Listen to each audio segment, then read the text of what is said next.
Yeah. So right now, for example, the way I would stop if somebody was coming to your house, home environment, and they were barking, I would have them at step one, easy peasy. Have them out here on prong, long line. Maybe like, you know, a 3 metre or something, just a short one. And light, some rubbish, just nice and light. They come, whoa, whoa, whoa, whoa, no bother, wait 1 second, bang, shut up, bang, shut up. Yep. Then you come, and just stop it. Because if you allow the dog to, if you just ignore it till they calm down, what then happens is you teach the dog that they decide the limit and they decide when to calm down. So it might take 5 minutes, it might take 1 minute, it might take 7, whatever. And you're in your home environment, you're kind of like, that's okay, I can take my time. But you're now on a walk and you're going by a dog and you're saying, right, I need you to calm down now. And the dog's like, no, I've decided 27 minutes. So it's like, no, I decide when you calm down. Does that make sense? Yeah. You know? So it's all about us dictating the boundary, where the dog is, and the limit, how calm or excited the dog is. That's our job. The prong right now is enabling you to not only control the boundary with the dog being on a leash, but second, most importantly, the limit. Because what happens once you've burst the bubble, the boundary actually increases. Where you go, okay, now you can meet, now you can run over there, now you can... So the calmer you are, the more freedom that you have. Yeah. So ignoring right now with your dogs, ignoring any behaviour is agreeing with it. Because they're kind of like, go. So if you're like, oh, I'll just ignore that for a minute and then they'll calm down, you've just agreed for that 30 seconds. Yeah. And then all that's just going to happen is it's self-rewarding for a shepherd. They go, I can enjoy that, that feels good. We almost need to go, I don't want you being German shepherd right now. Does that make sense? You know? Yeah. And then there's technically nothing wrong if you had chosen there, you know, when you've done the yes to give food, blah, blah. But also right now, the food to the reward doesn't need to be food. The reward is I'm letting you feel relaxed around dogs. Or the reward is I'm going to let you meet a dog. Yeah. Or the reward is I'm going to let the person come in. Or whatever, you know. What I will work on next is show you, particularly to help her and him, but it's how people should approach, how they come in to touch and how to do that. We call that the goods and the yeses, the marker training properly.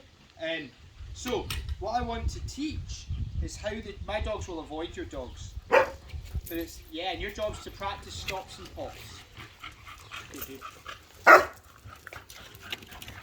Yeah. No, from you. Honestly, I didn't poison the water, I promise. And you by always, please follow my dogs and go near as far any to them as any one of them as you like.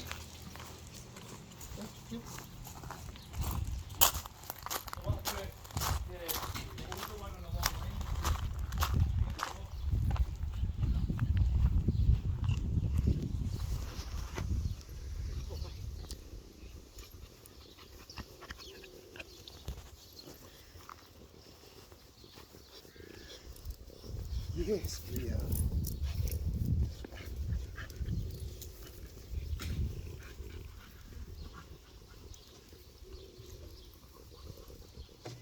So really you're trying to teach him, you don't even need to do that silliness in the first place, you know? Yes, good boy. So what he would then do here, I'd probably just unclip his lead. Let him off. Okay. Clip her switch that. Because he more naturally practices now avoidance. Yeah. She maybe tries to get excited and wants to play. And just drop it, that's okay. So what this allows us to do, of course, with her, if she tries to get too silly, is we can just stand in that line and give her a wee paw. Have a look. Because look how pushy she is. See how she's pushy? She is. And there's no point there in being vocal first. Because the vocal, if we say it and the dog doesn't instantly respond, it makes the vocal negotiable. Or it makes the vocal insignificant. So the first few times I see her, I'm like, oh, she's getting too excited, she's being a bit too pushy. Physical first. So there I went, stand in the line, she did a self-correction. Then I'd be like, calm, no, stop it, enough, whatever. But just that little bit of physical, but she hears the word when she's doing the behaviour. Okay. Okay? Junior, get up! Get up! Is it wrestle? So that means get a bit more excited. Okay, it's just That dog there was worth like 50 grand in dog fighting. Really? Had all his legs broken, all his celiacs. Have you ignored your dog? Junior, come here. Junior, come and say hello. When you're being rude, you can say hello to him and pet him and do whatever. They don't care. They're very, very. So the line right now just gives us the ability to communicate more effectively if the dog was to get more higher energy than we are comfortable with right now.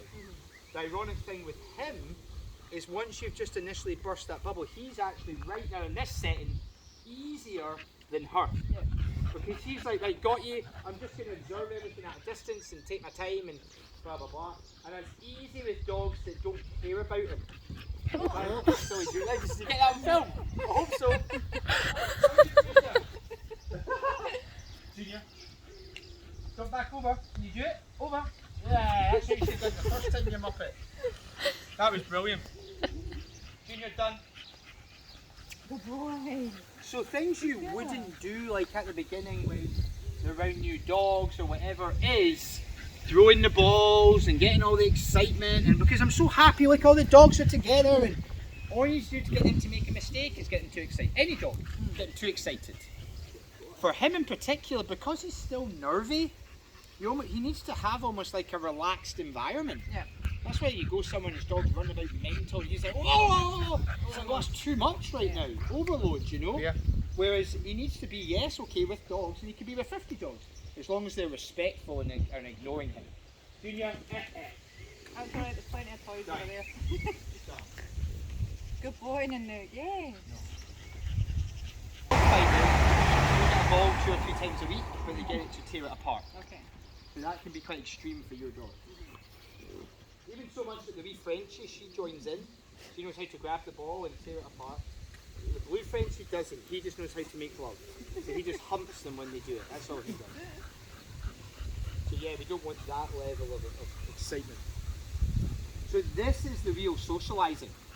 But him right now, he's showing, I'm socialising here, Mum. I'm just socialising. And you're like, no bother. I'll take that all day. Yeah. You know? And in fact, if dogs were coming over and going, come on then, well, I'd be like, beat it, it's too much. He almost needs to initiate the play, you know? But the thing that's keeping us in control is the way we are touching the animal. So, Junior, no. So in this case, we've already kind of touched him and burst his bubble, he's like, fine. With her, it's just to keep her in check if she was getting too excited. Now the challenge, of course, is then meeting that almost like a one-on-one setting, someone walking towards you in the park or in the woods or something like that. So what we'd like to do is we need to try and create that. Okay. So